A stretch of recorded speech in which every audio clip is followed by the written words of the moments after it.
Welcome back, FOF viewership. We are glad that you have come back for Game 2. Poseidon Gaming is going to be on match point because this is a best of 3. They played a very well played game and frankly Oh outlaned and boy. out team fight the Ugly Barnacles in Game 1. And we have the bands coming out fast and furious with Ezreal being taken away and Caston and Lulu being taken away on the other side. All right, and they're going to stay on the same sides. Tub's still going to be taking the blue side, Pog's still going to be taking the red side, and the Cassian and the Lulu this time, Anivia's still open. And this time Pog's going to take a little bit more time to think about their bans. Still going to go with the Ezreal and the Kayn bans. The Karma are going to be taken away from Pog this time. They're just trying to avoid those supportive AB champions being put into the top side or the mid. Karma is being taken away is very smart. It is a flex pick, so I like that adaptation. And let's see if Pog opts to take away that Rengar or continue on their track of having the Kayn being taken away. All right, and the Malzahar taken away here from Pog.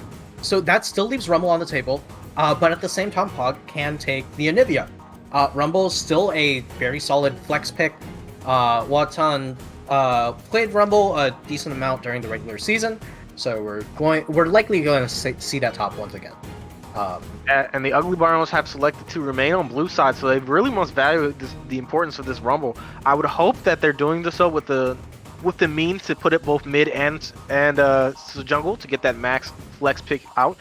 But it looks like Poseidon Gaming really doesn't want those easy-to-play mid laners that can't be punished with like the Malzahar. They're probably going to take away the Galio in the second round if that's not picked up early. Oh! And here comes the Rek'Sai being taken away by Pog. That is one of Bobrovsky's premier champions. He's been playing that for a long time.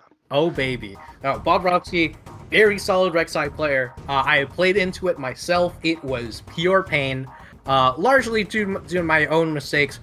But the thing is, Bob is very, very good at figuring out finding the opponent's mistakes or forcing them and making use of them. So this Rek'Sai is a very strong comfort pick here.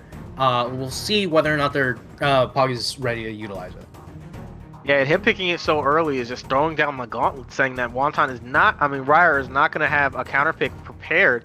There are things that are good into the Rek'Sai, but it looks like that Rengar matchup is going to be what's chosen. If Rek'Sai gets ahead, he can easily one-shot a Rengar. So them taking this on the back end, Ryer is going to be hoping that he gets those same kills and those same early advantages, so he can at least hope to carry this time. Yeah, and especially because one of the big things about Rek'Sai is that Rek'Sai's Tremor Sense means that Rengar's ultimate stealth is mitigated for the most part, which is why Rek'Sai used to be a relatively common counter pick to Evelynn and Rengar. The Tristana going to be picked up once again from the side of Tub. Very solid pick. And Pog have the Alistar already available, and because of this, it means that Lamar is likely not going to be able to play the Nautilus and the Leona that we've seen and known from Lamar. Right, and it looks like Crumpy has not learned his lesson picking up this Tristana. So now that I've seen the matchup, I can understand why they're choosing to go this Alistar Samira. So basically, when Alistar uses his combo, Tristana can usually buffer out the Alistar combo and still get her rocket jump away. But with the Samira knockup that comes through, the Samira knockup prevents the buffer, so you can no longer jump out of the combo. And they used that to big effect last game. Crumpy was just getting one shot in that all-in, so...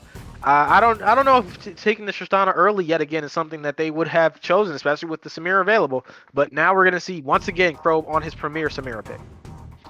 Yeah, and, Tristana, a very good champion. Still can technically be flexed into the mid lane.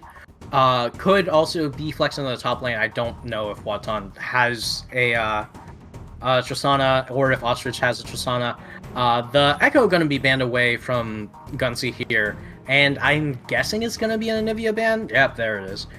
And the big question, right, is what is Lamar going to pick? Lamar has been playing Nautilus and Leona basically all season.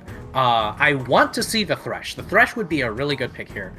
But I don't know if the set's really going to do it against this team.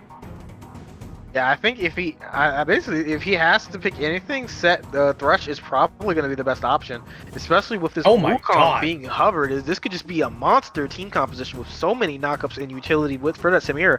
And now with Wukong being taken, This can be a weak matchup. Wukong is very vulnerable to magic damage champions like the Rumble if he goes up into that top side. But you saw how early Bobrovsky went to punish, so I like the decision. And POG already has one of the best team fight compositions you can draft.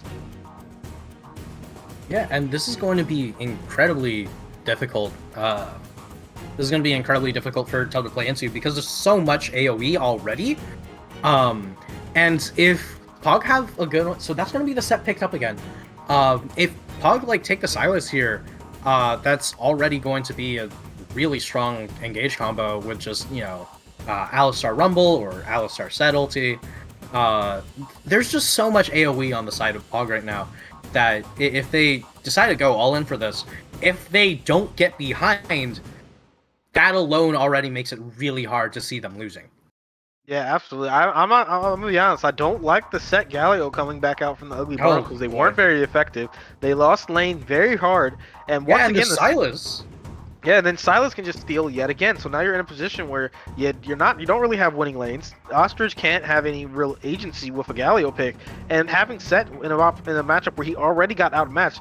The difficulty I believe is with Set is that he goes Aftershock for survivability, but once that combo goes through, he takes so much damage before that Aftershock can even proc. He's in trouble, especially since E and R is the only thing that can proc it. So I don't know about the changes that Ugly Barnacles has made, but they selected the exact same team comp and are just ready to run it back.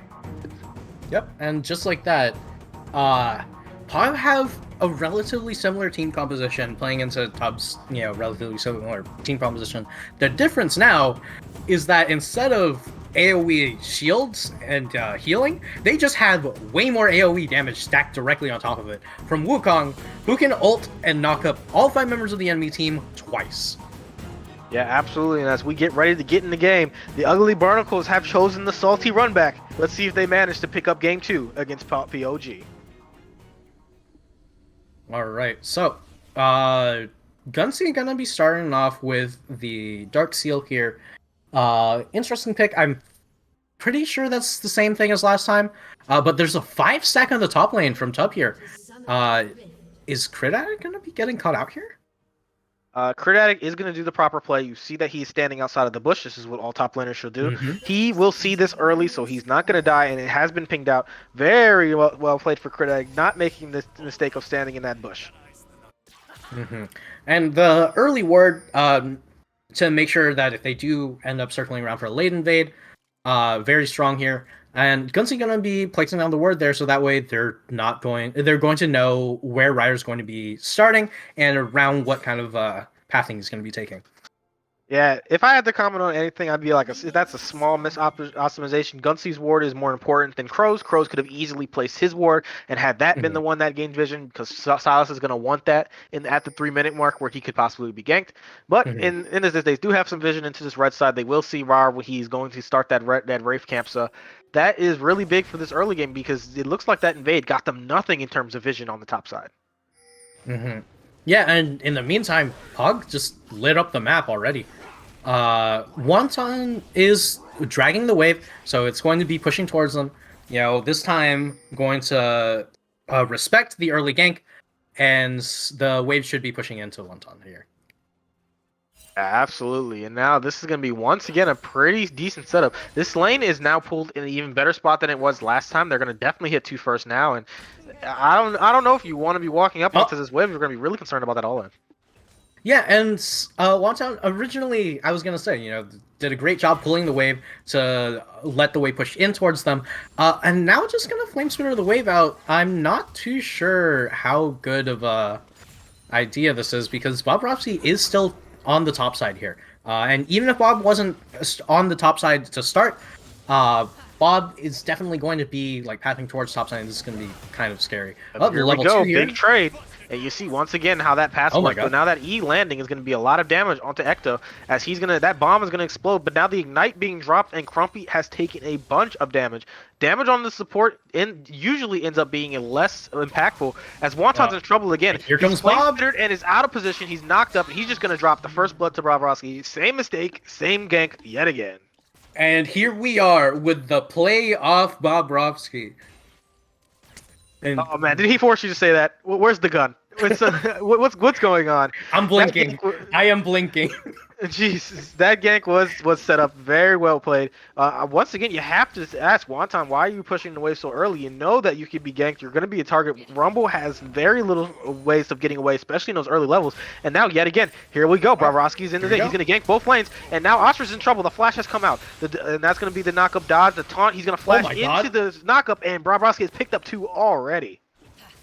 Yeah, and Bob burned the early flash preemptively to catch Ostrich's flash, but, ended up not needing it. But Ostrich flashing over, Bob was already in a good position because of the earlier flash.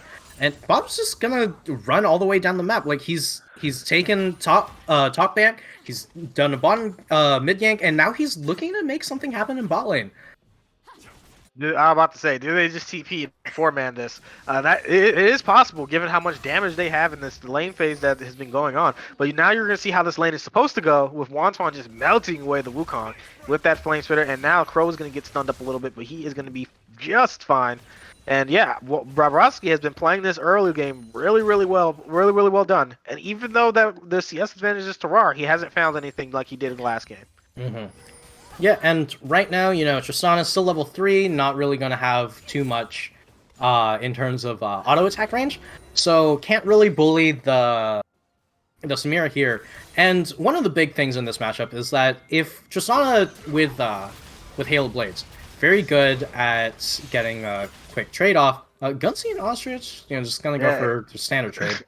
Gunsy trading into a big wave. That's a yikes on that one, but Bravrovski is back, and he is behind them. That is, Ostrich has no way of getting his Aftershock, no way of getting the extra tankiness, and he's going to drop in. Gunsy has picked up the 3rd kill of the game. What a snowball from the side of POG, getting multiple kills in multiple lanes, and Ostrich is suffering. Oh boy, Bravrovski is literally just running everywhere and killing everything at this point. But as I was saying earlier, Crumpy versus Crow is going to be fairly hard on the Tristana side because Hail of Blades is a very good Tristana rune.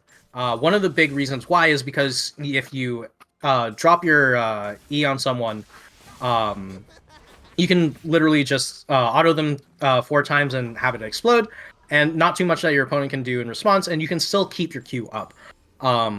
Meanwhile, in the Samira matchup, Samira is just going to hit W, and all of a sudden, you aren't going to have the E burst, and you can't go for those quick, easy trades. Like, honestly, I would have preferred to see press the attack here. Oh no, not again! Change. And Fat Ecto has found him, and that is going to be a knockup on the side of it. But that is a bunch of that damage being mitigated by the Aftershock. So really well played getting that taunt off. But the lazy Ostrich, he has not been able to find a way off this pressure. That's a support gank, 2 jungle ganks, man.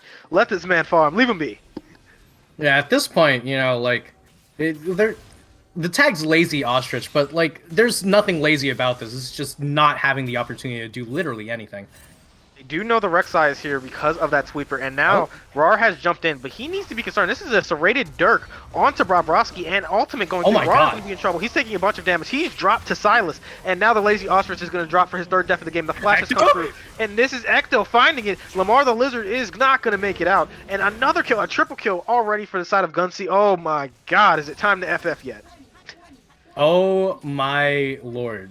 Crit Addict, not having too fun of a time in the top lane. But who cares when your mid laner is a part of 5 kills 7 minutes into the game?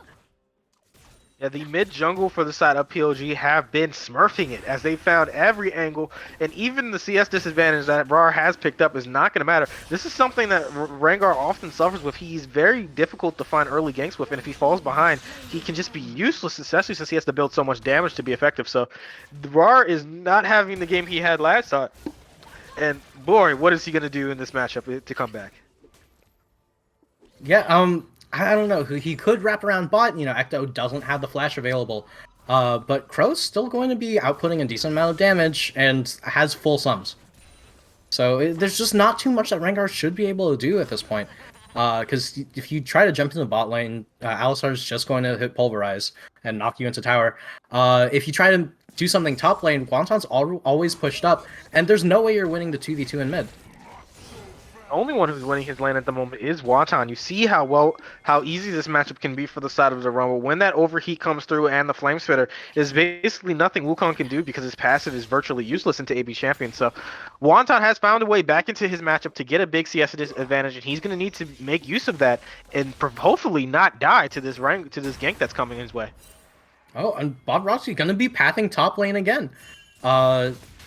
Oh man, they're not gonna find them. The knocked up is gonna come through. Crit Addict is taking a bunch of damage, and Rar is in number 2. The knocked up has come through, but now Rar is not gonna make it in time as the knockup from Bobrovsky is here. And here comes the flash. The ultimate is not coming in yet. Rar has not been able to find the damage as Bobrovsky has R'd and is safe. Now the jump back in, the shutdown has come in, but Rar is gonna trade his life. And the lazy ostrich, he's lazier and he's mad as Gunsey's gonna pick him up yet again because he's trying to follow up on his jungler plays and he just did not have enough damage.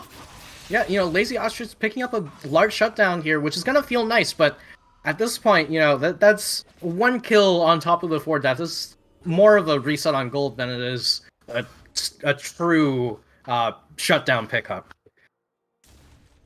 Yeah, that is a big issue. Wonton has been playing this matchup as well as he can be after dying to that first gank, and now he is going to be in a position where that's a Wukong with 4 assists. His gold is probably relatively even. So where are you looking for the advantage? And Crumpy's just going to flash to a combo. Good flash reaction from Crumpy, realizing that Ecto was looking to go for that. Crow just going to go right back in, though.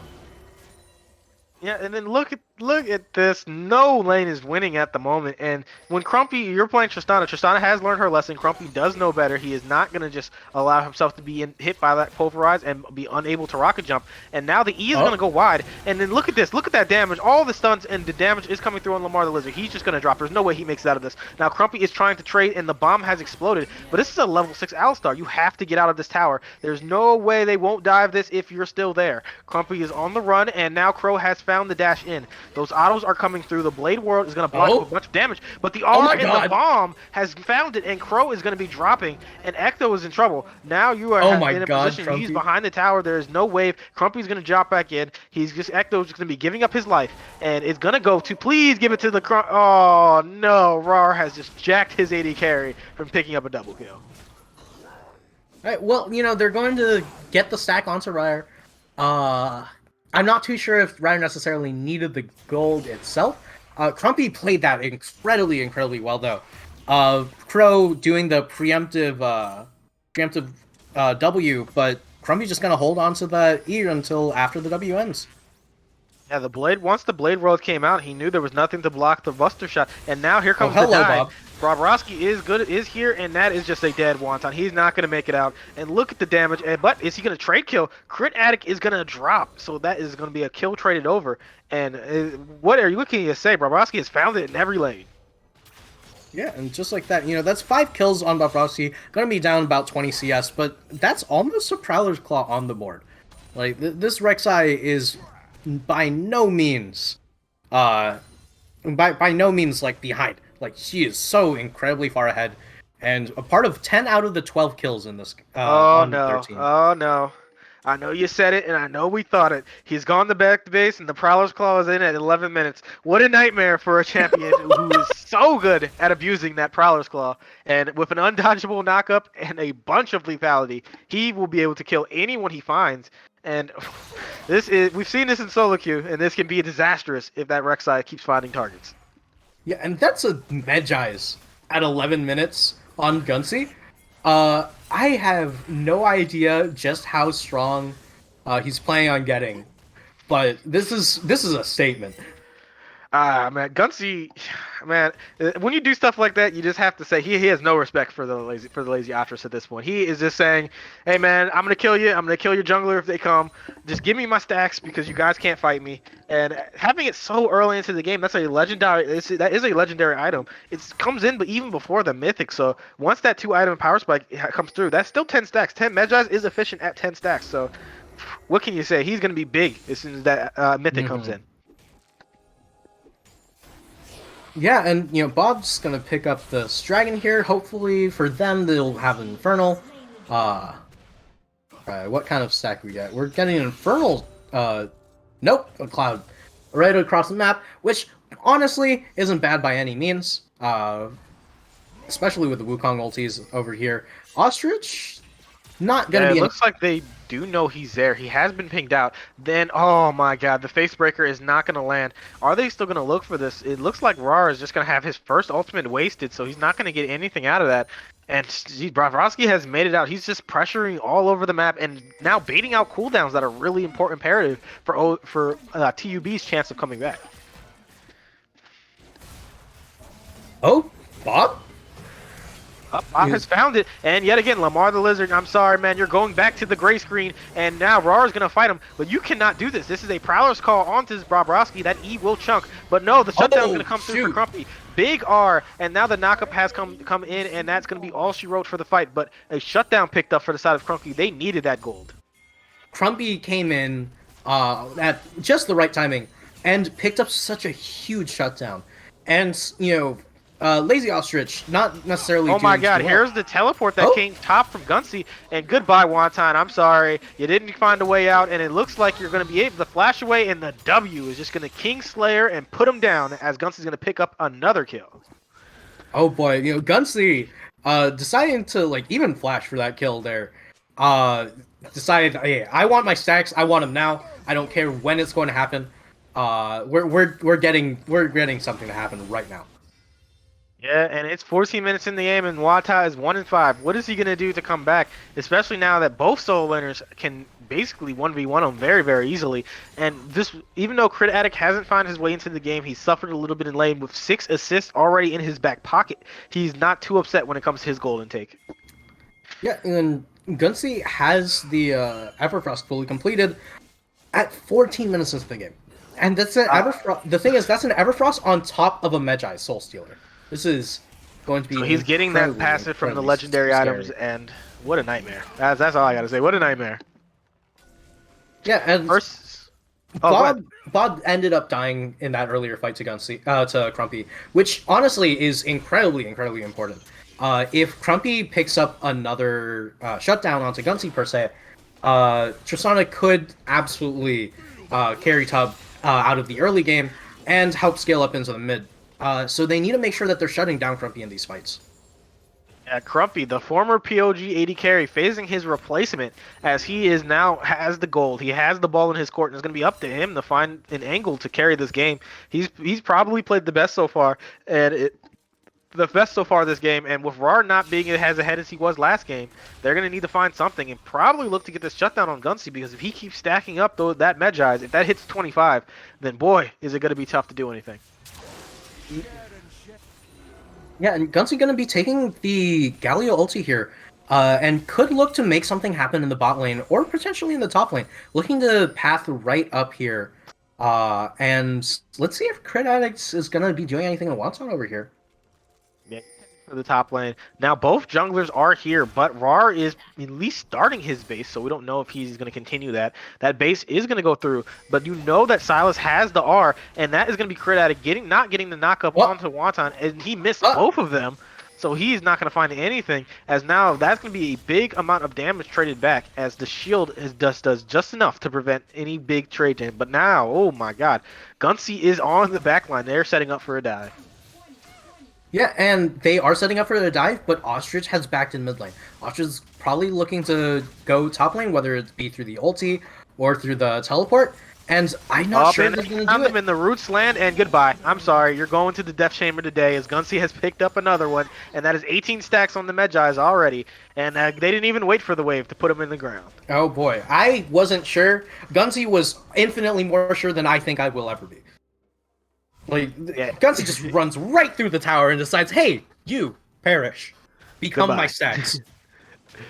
Yeah, that is a 1-6 Rumble who is struggling. And Bobrovsky is at a point in the game where he is now even close to even CS with this Rengar, and in a matchup where you're not supposed to be ahead, and he's almost 2 levels up. That is going to be dinging 10 on the Rengar, but he's still a level down. And how do you fight this next dragon? This is third Drake. And now the Lazy Ostrich, he's caught up. That knockup is going to be coming through, and he is not going to have enough damage. He's going to the Death Chamber. The gray screen comes for all of them, as that is now Lazy Ostrich dying. Yeah, and they're going to be picking up this dragon. They're continuing their dragon stacking, and there's just so little that Tub can do in response. Ryer is sitting on an Essence Reaver, first item, which honestly I'm not too sure how strong of an item it is, as to whether or not you should be rushing it first over your Mythic. But Ryer was doing a strong job last game. We'll see if he can do anything to help facilitate a comeback in this game. Bob Rossi, on the other hand, very far ahead, very, very good at snowballing this lead. And Bob Rossi and Gunsey are looking to take this game completely over. Absolutely. It seems like this Rengar is praying for the Lord of Crits at the moment, and now Rar's card out. Oh, hello, the Prowler's call is in. He's going to get knocked. Oh my god. Rar, you're not going to make it out. I'm sorry, and that's going to be a pickup on the side of Bobrovsky. Flash in from Crumpy. He has flashed in, got the jump out, so he is going to make it out. But, woo, that was close, and it looks like he's still being chased. And now Watan is in trouble. Crit Addict has found the knockup. There's one more to come in. Another knockup. The Bounce House is going to put him down, as that's the 7th death for this Rumble. Yeah, and that's 24 stacks on Gunsey right now. Like, that's one away from literal end of the game. Like this Silas is incredibly strong right now. Yeah, he's 300 AP, close to it already at 18 minutes.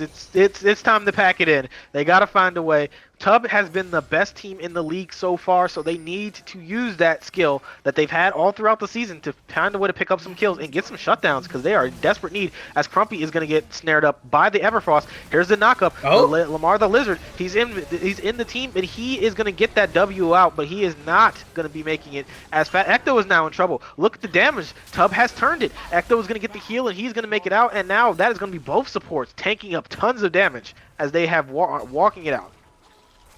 Yeah, and Ecto gonna be walking out with Unbreakable on top of him. There's so much damage being mitigated by that ultimate at that point. But Tub almost managed to turn that around, and it was looking so good for a moment. But unfortunately, nobody dies on the side of POG, and Tub are still at a near 10k gold deficit. Yeah, in a situation where they're praying to be able to fight in certain avenues and they cannot find it. And that was their opportunity. That's a kill that could have been picked up. Getting some recess onto this Tristana could maybe have gained them some extra advantages elsewhere. But now that Acto is back on the map and he hasn't died, and he's been a superstar so far this league. This league and this best of series, he's been playing immaculately. So if he keeps finding these gauges and these picks, I don't know what you do if you're decided Tub right now. Yeah, and honestly at this point, right, Ecto has been playing incredibly well. Crow has played fairly solidly. Crit Addicts has also done exactly what is required of his team. Gunsey and Bobrovsky are no longer playing League of Legends. I honestly feel like they're playing practice mode. They are finding whoever they want, especially with all the damage. This is an 8-2 Rengar and a 9-2 Silas. I don't know exactly who is expected to be taking through that. Set is probably the only one who could live at least half a combo from either one of them. So, what can you say? POG has just played better in this game too. Yeah, and Bobrovsky getting that signature Rek'Sai pick. I'm kind of surprised to not see it banned. There's so much respect on Gunsey's picks and Fat Ectomorph's Lulu that whether or not those are going to be more impactful than this Rek'Sai, if they somehow are, what do you ban against POG? I think people have just forgotten about how good he is at this champion. Last season, the Rek'Sai and the Lee Sin were his two major picks. Now, the Lee Sin has gone more into the solo lane, so we probably won't be seeing him play that soon. But this Rek'Sai is always a threat, especially when you pick very squishy compositions. And this is 21 minutes, and they're just starting up a Baron. There's no vision on it, and it looks like they are going to be walking off, as that pink ward has now spotted a ward, so they know they're seen. And here comes Gunsey. He's found the R. Rar is in trouble. The E chain latch is not going to land, but Rar's just going to be dropping. In the chamber you go, as now this is a big team fight. Lamar the Lizard has been taking up as much as he can, but he's not going to tank up enough. And now we're just waiting for everyone who's going to be dying, as now that's going to be an ace picked up when it's side of POG. And POG just going to take it. Like, that Rumble ulti was one of the saddest I've ever seen. It hit all 5 members. It did so little damage. Ryer has left the game. POG are going to take it 2-0 over your first seed. And Tub are going to go down to face Ace in the lower bracket. Yeah, absolutely. That's 22-minute stomp. And honestly, that it might have not have been over given how fast these death timers have come through, but it looks like that is going to be all she wrote. Tub has thrown in the white flag, and this is your 4th seed, taking down your 1 seed. As Pog said, we are the best at the moment. Oh my lord. Well played from POG. I guess that's what Bob Rossi was trying to say when he said playoff Bob Rossi coming out. Yeah, the playoff form was there on his big assassin Rek'Sai. Rek'Sai is an assassin. I don't care what anyone says. She's not a bruiser. She's just an assassin. And he has found it 3 kills in 3 lanes in 5 minutes. What can you say? What can you ask for your jungler? And when you look at the damage charts, man, he just outdid everybody. Yeah, I mean, if you're taking a Rek'Sai with a Prowler's Claw like first item, that with how much damage she was pumping out, that's an assassin as far as I can tell. Like, she could have been building full AP, and if she's one-shotting people, that Rek'Sai, oh dear lord, she was assassinating everyone. Yeah, and POG has taken it now. I want to say thank you for me and for Anti. This is all for us today, but there is more League to be played, and there is more Mythic in store. Now, just don't touch that browser, for the next set is coming up right away.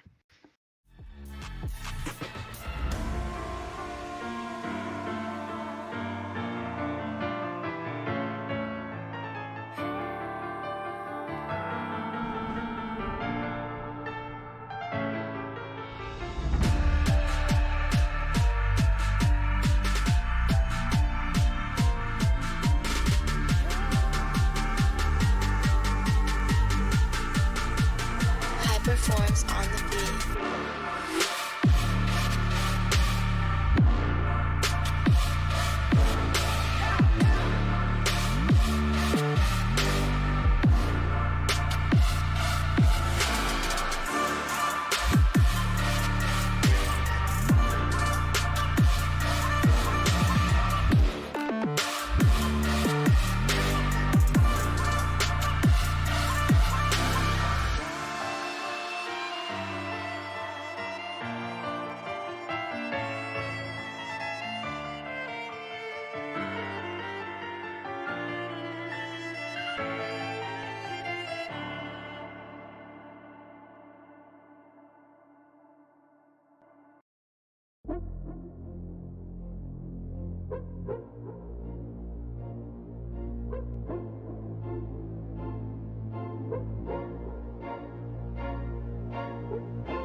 Hello, everyone. Welcome for the first interview of today's matchups for the Mythic League here in Friend or Foe. I am joined by both Bobrovsky and Crow the Moonlit from the Victorious Poseidon Gaming. Welcome, gentlemen. Hey, what's up? Big win for you guys. Talk to me, if you would, just in general about what it was like coming into this matchup as the underdogs, and you really showed up in a big way, and these were quite the statement victories in this 2-0. So first off, I don't understand how we are the underdogs. I really don't. People need to get this into their heads that we are the highest ranked team, and the amount of shit that this team has taken is ridiculous. We have the highest ranked players in each role. We have the best unity of our team out of anybody in this league, and people still say like, oh, you're gonna get 2-0'd. Oh, you're gonna lose to Tub. Well, I think that this is a statement game more than anything else, and that Tub's biggest regret right now is picking us, because I think that's egregious and a joke, if you ask me. Any thoughts on that same topic, Crow? I believe that they just came in here thinking that they had quote unquote the better jungler or the better AD carry or the better like mid laner in terms of that. Well, I think they just got gapped in every lane. I don't think they came prepared at all. They picked this because they think that they wanted like this storyline, just like say like my team did last year. But having a storyline does not mean that we can't crush your dreams, which we did. They just weren't prepared. If I can jump on that, this is twice in a row, man. Like Team ATL did this last year. They picked us because we were the 4th seed, and then we beat them. Like, dude, like people gotta learn, honestly. Jesus.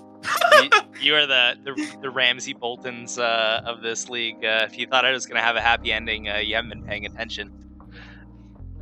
Let's talk a little bit about the individual lane gaps, as you say, in this matchup. Let's start with you, Bob. In the first game, I actually think you played decently well. But obviously, like when Rengar has like 1 trillion kills in that game, you have to sort of be like, okay, that's can't be looking on that. See, look, this is exactly why they lost, because Tub, especially the jungler, man, he lost it for them, okay? Because he plays his selfish junglers and he refuses to play anything else. I'm sorry, but literally going back with the same draft for game 2 after you lose like that in game 1, like, is this a joke? Like, by all means, I love Crumpy, I love the people on that team, but if you actually want to win, that is a joke. You cannot be doing that 2 games in a row and expect a different result. That is insane, and you know what? You can't just be looking at scores either, because I picked the Xin Zhao, who is arguably the best jungler right now. I played for the team. If I can give any advice, that's what he has to do, because it's not about scoreline, it's about playing together as a team, having a good comp that complements every champion that you pick. And they just missed the mark on that one. 2 games in a row. It's egregious. Absolutely. I only meant so far as that he did do what he intended to do, and insofar as that his goal was to get fed as hell, and he did, and then they were not able to do anything with a fed Rengar, and it was evident that playing around your team's strengths and the drafts you guys are able to pull out, which we'll get into in a second, especially talking about the double Samira. And you know what? One more thing, if I may. Honestly, game 1, like, sure, like they played towards his win con, but then what the hell was he doing in our bot jungle, giving us Dragon Soul like that? Like, that is ridiculous. He just plays with the solo queue style, and that just does not work in a team environment. If I'm his teammates, I'm very upset with him, because realistically, Tub should have won the first game. That's entirely on him. And I just want him to know that from our team's perspective. Anyways, continue. Let's let Crow get a word in on this. So in your lane gap, so to speak, as you're putting it, you did have this Trist v Samira matchup. And also, I think it was set Ali both games, right, too? So it was just straight up mirror match for both. Like, how did you feel about this lane matchup? Just overall, just the picks and how it played out. I knew that my support was better. I knew in the lane matchup, as anyone as an A carry, you're really just there to farm. Your matchup matters a little bit, but the support matchup matters better. And I feel as though, as you're a duo with your support, you should have synergy, and I feel as though Crumpy and Lamar did not have synergy at all. Picking Set with Tristana is really dumb and redundant. I get it has engaged value, but you're really just gimping your lane, because we just kind of just sit back and just play with Alistar. If you engage first, Alistar boots back to Tristana, you missed your jump, now you can engage me, now your set's dead. It's just like, it's very simple that you have to like pick your roles right. And I feel as though he doesn't have counter matchups. Crumpy has this weird thing where he thinks he's good at AD carry. He's good at positioning sometimes and is TSing, but him making plays and making support do stuff and telling Lamar what to do is not working. Every play I made in the bot side, I dictated when I want the fight and when to go. And every trade we went to do, I told him when to do it. And I feel as though Crumpy's not taking control of his lane. He's the highest rank on his team. He should be leading his team, and he really isn't in any regard. And I feel as though that's why they fumble in this lane, because Crumpy just played like a silver player, while I played like how I'm supposed to be playing. In the matchup of Samir Tristana, that's a counter matchup. Samir, she's my best champion. You got to ban her against me or just take the loss. Well, I will say one thing about this whole interview. You guys are not short on any insights about how you feel about this game. So it's making my job really easy about this. So respect on that part. Let's shift gears and talk about, I guess, the other two players. Both, let's not leave anyone out here. You talked a little bit about Fat Ectomorph a second ago. Gunsy, with the double Magi's, just the ego on them, with the no deaths in the second game, of course. And then Crit Addict was obviously solid in the top lane too. What are your thoughts on these two gentlemen? Bob, we'll start with you and then go to Crow. First of all, I have to comment, like, Crit, Himmel, like, he did his part. He may have not had like the best scoreline, but again, scorelines do not mean anything. He is a role player and he played his role perfectly. And I feel like more people who are role players in league as a whole need to garner more respect. Speaking about that, I think even though their mid laner didn't obviously get the scoreline, he is a role player, and players like that need to get more respect. As for Gunsy, I mean, like what really do you want me to say? It's literally just like a mid gap. Like, I'm not trying to be toxic at all, like with me saying all these points. Like, I really do want them to succeed. And I just think they just gave us terrible quality of games. But that being said, I think like it's hard to argue with the mid gap thing. I mean, you were kind of expecting it going in. And then I just really want to give my respect to our top laner and their mid laner for being like good role players, because I don't think they get enough respect. Also, let's not forget to pour one out for Viego. Rest in peace. Couldn't show up to save him in this game. Let's switch gears. Crow, what are your thoughts on Gunsy and Crit Addict in this?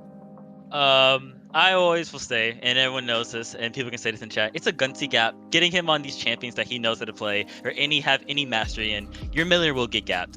We see before, you see their drafts, they're banning it like 4 or 5 champions against them. It just doesn't work. It will never work. I don't get why it still happens. You can keep doing it, and you will still lose every single game till grand finals when we win. And I'm just sitting here, and it's like, their drafts still make sense, but also to my teammates, we have a good role player top lane. All game, I can play Karma. I can play Karma again. In our second game, I'll play Karma again. They banned it. He was willing to play a weaker champion just to make our team better. And Gunsy, he was throwing out ideas of all these other champions you can play. We're like Diana. I was like, he said Salas again, play Salas again. Like, that's how these games should be. I feel as though players, and this piggyback off what Bob said, when you get selfish players who are playing like champions like Rengar in these games, it doesn't work. Viego and Kayn work because they can 1v9, but Rengar cannot 1v9 when your team is 10 miles behind you. You can have 20 kills, but if your team's on the same page as you, which they weren't, you're not going to win this game. And it just showed it time and time again that picking solo queue champions in the game does not make you a better team. You have to be a team player, and you gotta like suck it up and play something differently. Did Fat Ectomorph mention that he was withholding dying to this Rengo so that he could just keep the stack away from this guy in the first game? Because they're tracking that pretty heavily. Totally planned, by the way. Yep. I still even hear him talking about it right now. Protect Mr. President at all costs. Yep. Let's wrap things up here and look a little bit forward to our next matchup today. Do you folks have any thoughts on the matchup between SGR Reborn versus Udyr? Let's flip it around. Let's do Crow and then Bob. Thoughts on this? I think that game will be just as a banger as our first game. I think if both teams are on the same page and willing to play together as a team and focus up actually like they should win. I think the edge is more going to be an OOD side as a team. I feel as though the mid lane is kind of an iffy point. Street Smurf does not look like he's doing well. So I just feel as though like if the other team just blows it up through mid lane, they'll win the game regardless. What about you, Bob? Yeah. I mean, I really don't have anything to say. I mean, we obviously have ties with both of them. And we'll be prepared whoever wins. I don't know. Kind of indifferent. I think they're both pretty equal skill level, so we'll see what happens. And just one thing I may say before we can conclude. People really got to stop sleeping on us and actually be prepared whoever we face out of these two teams. Honestly, I'd like to say again, I have respect for Tubbs ADC, mid, top laner. I think they're good players, but and I want to see you guys in the finals. I really do, which is why your jungler and support have to step up, because the performance that they put out today is unacceptable. Well, before we step away, do you see any parallels between your team here and the Canadians? I mean, wait, what do you mean by that? Sorry. Oh, sorry. I thought like in the sense that they're discounted, unnecessarily. Oh yeah, I mean we're discounted all the time. Like honestly, it's just ridiculous because like nobody ever believes in us. People are just saying like, oh, because we're the 4th seed, we're gonna get stomped and rolled over. No, that's not how it works. Like we play well together as a team, and I think people really undervalue that. I think we surprise people than they give us credit for. I think that people just got to be ready for us and take us seriously, and not thinking that it's going to be a rollover game just because the way that we finished in regular season. All right. Well, thank you both for joining us for this interview, Bobrovsky and Crow the Midnight. Thanks. Do you have any final thoughts for us before we step away? Let's go. Let's do Bob and then Crow. Any final thoughts? Yeah. OOD, I hope you win, just so we can freaking destroy you guys in semis, by the way. Also, when we do beat you in semis, assuming you guys win, have fun losing in the losers bracket. I see you guys typing in Twitch chat. Peace! My final regards is Crumpy, fix the positioning and then you can meet me in the bot lane again. All right. Well, with that, folks, don't go anywhere. We will be right back very soon with our second matchup of today, SGR Reborn versus Udyr.